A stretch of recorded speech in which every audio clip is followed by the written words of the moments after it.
नमस्कार, मैं हूं प्रियंका संभव। आप देख रहे हैं पहरेदार टीवी का सबसे बड़ा कंज्यूमर शो, जहां हम बुलंद करते आपकी यानी हर कंज्यूमर की आवाज। कंपनियों की मनमानी चरम पर है। चाहे आप इंश्योरेंस प्रोडक्ट खरीद रहे हो या फिर mobile phone, TV, fridge, car जैसा कोई भी सामान, पहली दिक्कत आते ही ज्यादातर मामलों में कंज्यूमर को कंपनियों का उदासीन रवैया ही देखने को मिलता है।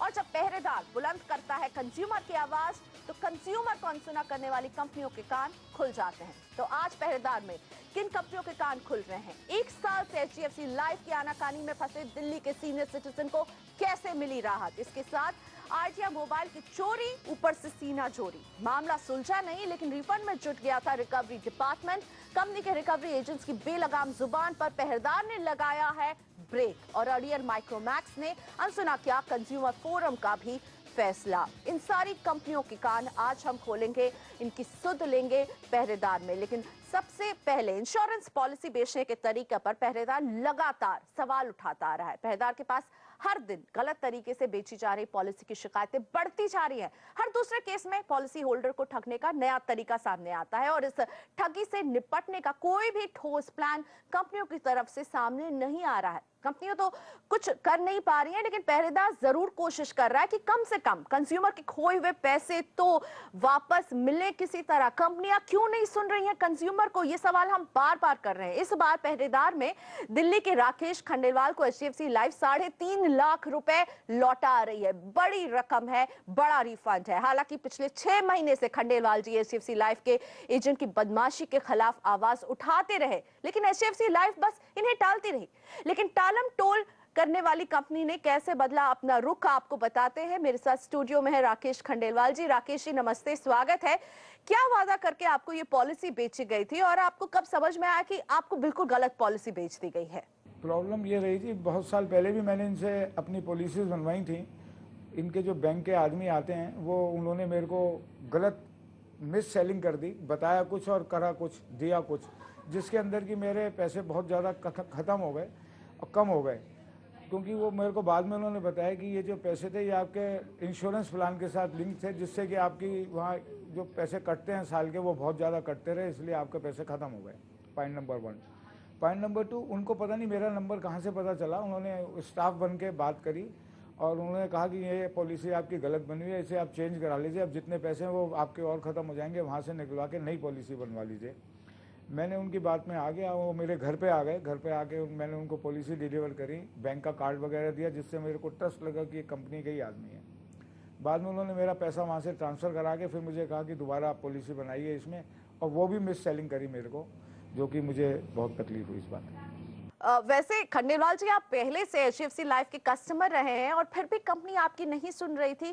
क्या जवाब होता था जब भी आप अपनी शिकायत लेकर उनके पास पहुंचते थे? 3 महीने हो गए, पॉलिसी नहीं आई। मैंने कांटेक्ट करा कि भाई आपने पॉलिसी क्यों नहीं भेजी? उन्होंने कहा जी नहीं, वो आ जाएगी, मैं पटना में हूँ, मेरे बेटे की वो मेरे फादर की डेथ हो गई थी, और डेथ होने की वजह से भी घर में फैमिली डिस्ट्रीब्यूशन हो गया, कुछ हो गया, इसलिए मेरे को 3 महीने लग गए। ये बात सितंबर की आ गई। मार्च से सितंबर तक ऐसे ही होता रहा। सितंबर में जब मैं इनके बैंक में गया हूँ, बैंक में जाके मैंने कहा जी मेरे साथ फ्रॉड हुआ, मिस सेलिंग हुई है। मैंने लेटर दिया, ये लेटर मैंने उनको पूरा दिया, ये वाला अगर आप देखें पूरा इनको ये लेटर दिया, वहाँ रिसीव्ड है, और वहाँ पे लिख के भी दे दिया। और ये कहा मैंने कि भाई अब ये पॉलिसी जो बाकी की 4 पॉलिसी 49,000 करके जो इस अमाउंट की हैं, वो आप मत भेजिएगा मेरे घर पे। वो उन्होंने शायद पॉलिसी 2009 के अंदर भेजी नहीं, उन्हीं के पास से अब तक। तब से मैं इनको कॉरेस्पॉन्डेंस कर रहा हूँ कि मुझे नहीं बनानी, मिस सेलिंग हुई है, फ्रॉड सिग्नेचर लिए हैं, आप मेरी पॉलिसी को वापस कर दीजिएगा। इनका कोई जवाब नहीं है। इंक्वायरी कर रहे हैं, इंक्वायरी कर रहे हैं, इंक्वायरी कर रहे हैं। मेरे बेटे से इंक्वायरी करी, कहा कि सिग्नेचर आपके हैं, आप पासपोर्ट के सिग्नेचर भी चाहिए। कंपनी का रुख बदला है और अब कंज्यूमर को राहत भी मिली है, लेकिन खंडेलवाल जी ये समझना बहुत जरूरी है कि आप पहरेदार के पास जब आप पहुंचे तो इसके बाद कंपनी के रवैये में किस तरह का बदलाव आपने महसूस किया? पहरेदार ने वाकई अपनी पहरेदारी दिखाई है मेरे लिए कि उन्होंने मुझे सिक्योर कर दिया, और इसलिए मैं पहरेदार का आभारी हूँ कि उनके इमीडिएट इंटरवीरेंस करने से मेरी मनी का और उनके अगर जवाब इमीडिएटली मेरे पॉजिटिव आया, और मेरे को इस चीज़ से कुछ राहत महसूस हो रही है। शुक्रिया खंडेलवाल जी हमारे स्टूडियो तक आने के लिए। आपको बधाई हो, आपके पैसे मिल गए हैं। वैसे यहाँ पर ये बताना भी बहुत जरूरी है कि HDFC लाइफ से जब हमने बातचीत शुरू की तो 10 दिन के अंदर कंपनी ने कंज्यूमर को राहत पहुंचाई है। इसके पहले खंडेलवाल जी बस भटकते रहे थे। हमने 25 फरवरी 2014 को HDFC लाइफ के सामने राकेश खंडेलवाल का पूरा मामला रखा, जानना चाहा कि कंज्यूमर को झूठ बोलकर अनचाही पॉलिसी बेचने के इस केस में कंपनी अब क्या करेगी। कंज्यूमर तो थक चुका है पर पहरेदार अब पूछ रहा है कि आप क्या करने वाले हैं। पहरेदार की पहल के बाद HDFC लाइफ की टीम मामला सुलझाने में जुट गई थी। 6 मार्च 2014 को यानी 10 दिन के बाद कंपनी ने अपने आधिकारिक जवाब में हमें बताया कि कंपनी ने इस मामले की जांच की है। जांच के बाद पॉलिसी रद्द करने का फैसला लिया गया है और कंज्यूमर को इस बात की जानकारी दे दी गई है। ये सारी जानकारी हमें लिखित तौर पर कंपनी से मिली है। कंज्यूमर ने सारे दस्तावेज भी 3 मार्च को HDFC लाइफ को दे दिए हैं। अब HDFC लाइफ पॉलिसी रिफंड की पूरी प्रक्रिया में जुट गई है और जल्द ही रिफंड राकेश खंडेलवाल जी को मिल जाएगा। तो राकेश खंडेलवाल जी को मुबारक हो, उनके पैसे वापस मिल रहे। 3.5 लाख रुपए HDFC लाइफ लौटा रही है पहरेदार के इस प्लेटफॉर्म में। इसी के साथ वक्त हो गया है ब्रेक का। ब्रेक के बाद किस तरह एक्सिस बैंक के कंज्यूमर को जबरदस्ती बेची गई इंश्योरेंस पॉलिसी।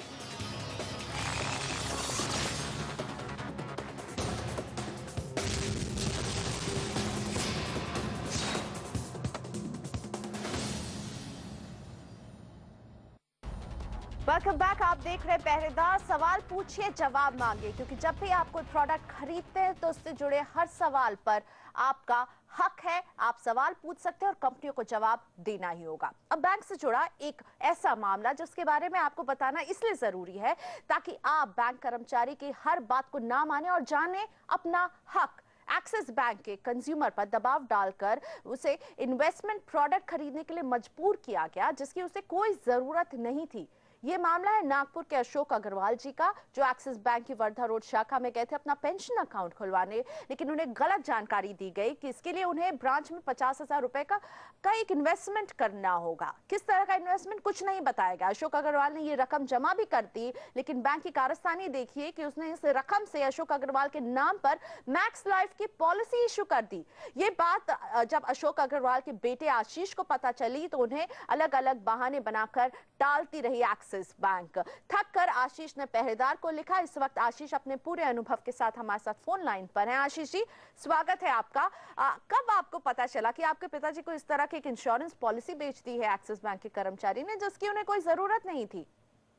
प्रियंका जी, ये बात फरवरी की है।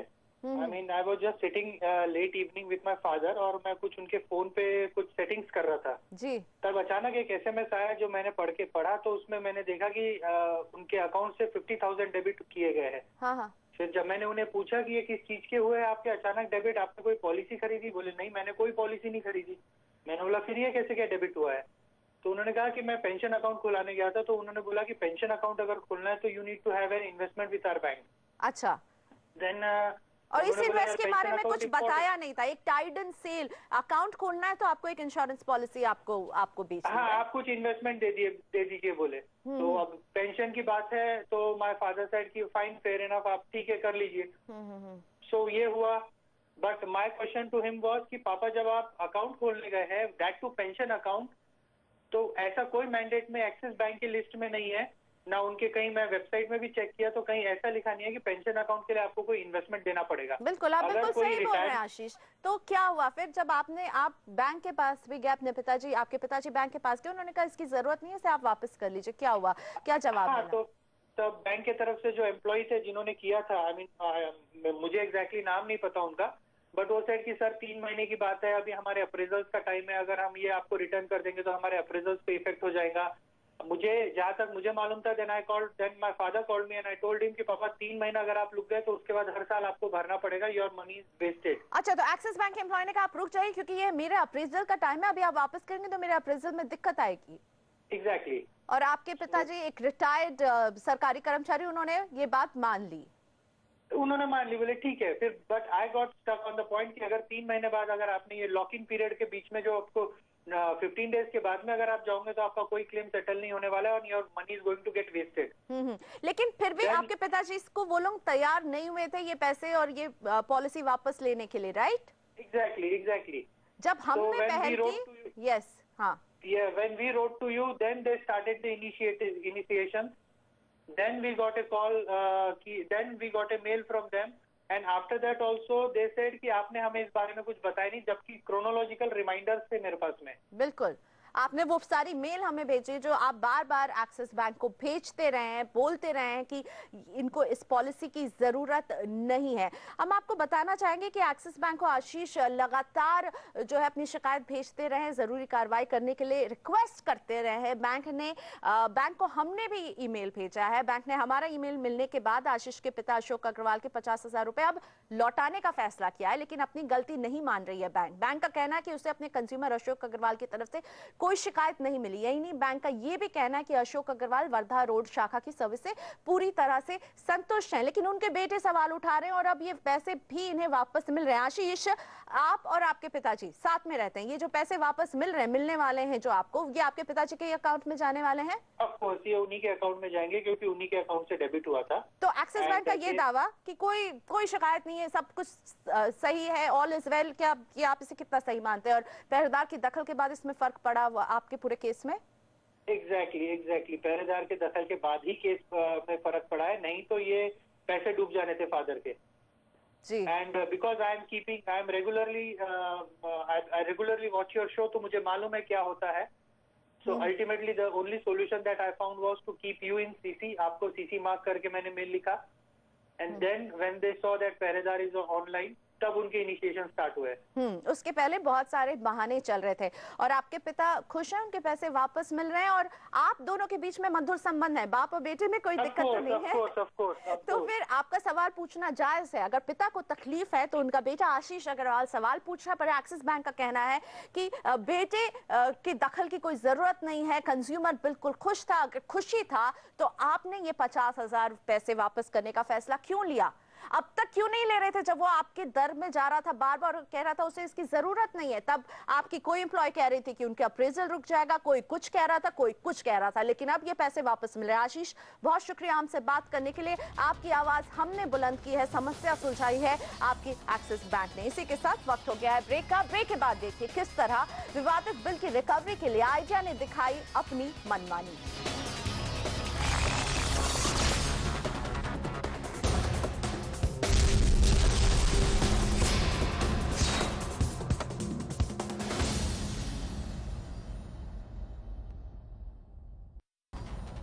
Welcome back. आप देख रहे पहरेदार, जहां बुलंद होती है हर कंज्यूमर की आवाज। मोबाइल कंपनी के साथ अगर बिलिंग को लेकर आपका कोई विवाद हो जाए और इसको सुलझने में समय लग रहा हो तो तैयार हो जाइए कंपनी के रिकवरी डिपार्टमेंट की गालियां सुनने के लिए। ये हम नहीं कह रहे हैं, बल्कि मोबाइल कंपनियों के कंज्यूमर खुद हमें लिखकर बता रहे हैं, वो इस रवैये को झेल रहे हैं। गाजियाबाद में रहने वाले अंकुश श्रीवास्तव आइडिया का पोस्ट पेड मोबाइल कनेक्शन इस्तेमाल कर रहे थे। एक बिल को लेकर इनका विवाद कंपनी से चल रहा था। अंकुर ने इसकी शिकायत ट्राई में की, यानी रेगुलेटर के पास, संचार मंत्रालय में की थी। 1.5 महीने तक आइडिया की तरफ से विवाद सुलझने का नाम नहीं ले रहा था। इन्होंने फैसला किया कि अब इस कनेक्शन का ये इस्तेमाल नहीं करेंगे और इसके बाद शुरू होता है आइडिया की मनमानी का सिलसिला। पहले तो इन्हें 1,500 रुपए का बिल भेजा गया, जबकि इन्होंने दिसंबर में ही सर्विस बंद कर दी थी। इसके बाद कंपनी के रिकवरी एजेंट जबरन वसूली के लिए किस हद तक गुजर गए, बताने के लिए खुद अंकुर श्रीवास्तव हमारे साथ फोन लाइन पर हैं। अंकुर, क्या हो रहा था आपके साथ? आइडिया के रिकवरी डिपार्टमेंट से आपको फोन आ रहा था, किस तरह के ये कॉल्स थे, बताइए। जी बिल्कुल। ये पहले तो मेरे पास डायरेक्टली फोन इन्होंने नहीं किया। इन्होंने मेरे कॉल डिटेल से जो मेरे रिलेटिव्स हैं उनके नंबर लिए, जिनको मैं फ्रीक्वेंटली कॉल करता था, मेरे फ्रेंड्स और रिलेटिव्स। इन्होंने शॉर्टलिस्ट किया फीमेल्स को, और मेरी वाइफ, मेरी mother in law, sister in law, जितनी भी फीमेल रिलेटिव्स थी, कजिन, सिस्टर, सबके पास ये फोन करना इन्होंने शुरू किया। पहले अंजलि नाम की एक लड़की की कॉल आती थी जी, और जो बिल्कुल आप इतना समझ लीजिए कि गालियां, अगर आप बिल्कुल भद्दी गालियों के टर्म्स में ये बिल्कुल लैंग्वेज यूज करती थी, बिल्कुल अनपार्लियामेंट्री। और जब मैंने कंसर्न रेज किया, ये अभद्र भाषा का इस्तेमाल, मेरे पास कॉल्स, अपॉलॉजी कॉल्स करनी शुरू की। ललित शर्मा जी ने कॉल किया, कहा रिकवरी कॉल्स तो होती हैं, अगर कोई बदतमीजी हुई है तो माफी चाहता हूँ। अगले दिन से मेरे पास ये गालियों वाली कॉल्स आनी शुरू हुई। यानी उन्होंने कहा कि ये बहुत साधारण सी बात है, ऐसी कॉल्स आती हैं, और ये बस वो कुछ 1,400 रुपए का जो बकाया था उसके लिए, राइट? ये है कि रिकवरी कॉल्स होंगी अगर आप पेमेंट नहीं करते हो तो। अच्छा, वाह। जबकि मैंने आइडिया के कोड ऑफ कंडक्ट में भी है कि रिकवरी कॉल्स होंगी, और शायद उसमें ये भी लिखा हुआ कि अभद्र भाषा का इस्तेमाल होगा। मेरे रिलेटिव्स को क्यों कॉल कर रहे हैं? They are not my guarantee. तो इन्होंने बोला नहीं वो तो करते हैं हम। मैंने फिर जब दोबारा कॉल्स आनी शुरू करी तो मैंने फॉर्मली एक FIR लॉन्च की इनके खिलाफ जी। उसके बाद इनकी 4-5 दिनों से कॉल्स नहीं आ रही थी, लेकिन आज सुबह से फिर मेरे पास रिकवरी कॉल्स और मेरी वाइफ के पास आ रही हैं। बिल्कुल अंकुर, जरा रुकिए, यहाँ पर मैं बताना चाहूंगी कि जो आपके साथ हुआ वो पहली बार नहीं था। हमारे पास क्रेडिट कार्ड, मोबाइल बिल से जुड़े और भी ऐसी दर्जनों ईमेल आते हैं जहाँ कंज्यूमर रिकवरी एजेंट की धमकियों के तले दबा रहता है। अंकुर के मामले में आईजा ने हमें लिखित जवाब दिया है और कहा है कि कंज्यूमर का मामला सुलझ गया है। फिर भी ये सवाल अपनी जगह है कि क्या किसी भी तरह के बकाये की वसूली के लिए कंपनियों का गुंडागर्दी करना जायज है, और क्या रिकवरी एजेंट की मनमानी पर लगाम लगाने वाला कोई नहीं है? क्योंकि खुद आर्या के एम्प्लॉय ने अंकुश श्रीवास्तव को कहा कि ऐसे कॉल्स आते हैं। आर्या के कोड ऑफ कंडक्ट में लिखा गया है कि इस तरह के कॉल्स आपको किए जाएंगे। शायद ये भी लिखा होगा कि अभद्र भाषा का भी इस्तेमाल होगा। आर्या हमें बहुत ही रोबोटिक सा ऑटो रिप्लाई टाइप करके जवाब दे रही है कि कंपनी ने कंज्यूमर की शिकायत दूर कर दी है, एक पुख्ता मैकेनिज्म के जरिए इसे सुलझा दिया गया है। लेकिन साफ तौर पर अंकुर से जो हमारी बातचीत हो रही थी वो कहते अभी भी उनके पास ये फोन आ रही है। अंकुर, बहुत ही शॉर्ट में रिप्लाई चाहूंगी, ये फोन्स अभी भी आ रहे हैं? 2 हफ्ते रुके थे लेकिन फिर आ रहे हैं। मेरे पास अभी थोड़ी देर पहले ही कॉल आई है, थोड़ी देर पहले ही मेरी वाइफ के नंबर पे एक्चुअली कॉल आई। जब मैंने इधर से कॉल बैक किया तो उन्होंने मेरे साथ बदतमीजी की। जी, तो कहीं ना कहीं शुक्रिया हमसे बात करने के लिए अंकुर। आइडिया बहुत जरूरी है कि हम ये मामला आपके पास फिर से पहुंचाएंगे क्योंकि इनके पास कॉल्स अभी तक रुकी नहीं है, अभद्र कॉल्स अभी भी पहुंच रही है। आज जब ये हमसे बात कर रहे थे इससे ठीक पहले भी इनके पास इस तरह के कॉल्स आए हैं।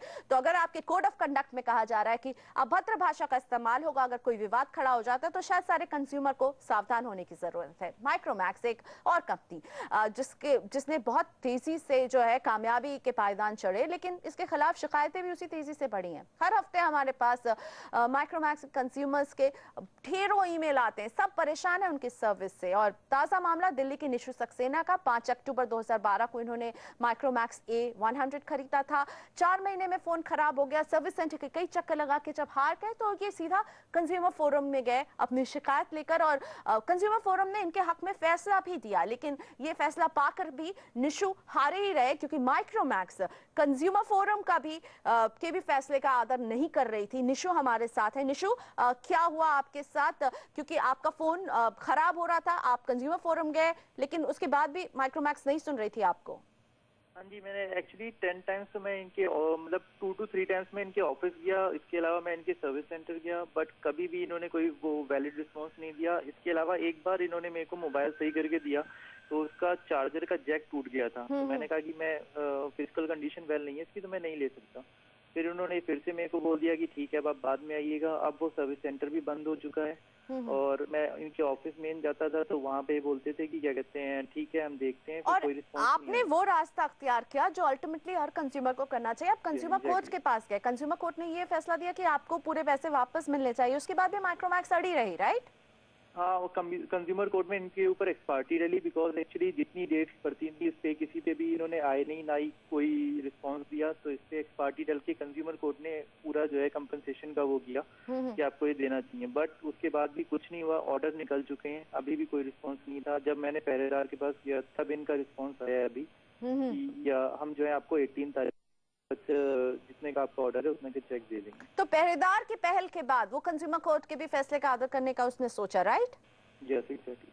तो माइक्रोमैक्स ये है वो कंपनी जो बहुत अच्छे फोन देने का वादा करती है लेकिन सर्विस अच्छी नहीं देगी। शुक्रिया हमसे बात करने के लिए निशु। हमने निशु सक्सेना की शिकायत रखी थी माइक्रोमैक्स के सामने, पूछा कोर्ट के फैसले के बावजूद कंपनी कंज्यूमर की क्यों नहीं सुन रही है। माइक्रोमैक्स ने हमें पहले ये जवाब दिया कि कंज्यूमर की दिक्कत दूर की जा चुकी है, लेकिन हमें पता चला कि कंपनी ने कोई समाधान नहीं दिया है। हमने दोबारा माइक्रोमैक्स को कहा क्योंकि आप लिखकर भेज रहे हैं कि हमने समस्या दूर कर दी और आप नहीं करेंगे तो ऐसे काम नहीं चलेगा। निशु सक्सेना की शिकायत दूर करने के लिए उन्होंने अब जाकर तुरंत कदम उठाए हैं। कंपनी ने पहरेदार को जानकारी दी कि माइक्रोमैक्स कोर्ट के जरिए चेक लौटाने को तैयार है और इसके लिए 18 मार्च में कंपनी के रिप्रेजेंटेटिव निशु को कोर्ट में चेक हैंडओवर कर देंगे। हमें उम्मीद है कि इस बार कंपनी अपना वादा निभाएगी और कंज्यूमर को राहत देगी। और चलते चलते बस इतना ही कहना चाहूंगी कि माइक्रोमैक्स बहुत जरूरी है कि आप कंज्यूमर को सुने भी। केवल सस्ता फोन बेचकर नंबर 1 पोजीशन हासिल कर लेना इस बाजार में जरूरी नहीं है, सर्विस देना भी उतना ही जरूरी है। तो पहरेदार में आज बस इतना ही। फिलहाल हमें यही इजाजत दीजिए, अगले हफ्ते पहरेदार फिर हाजिर होगा हर कंज्यूमर की आवाज बुलंद करने के लिए। नमस्कार।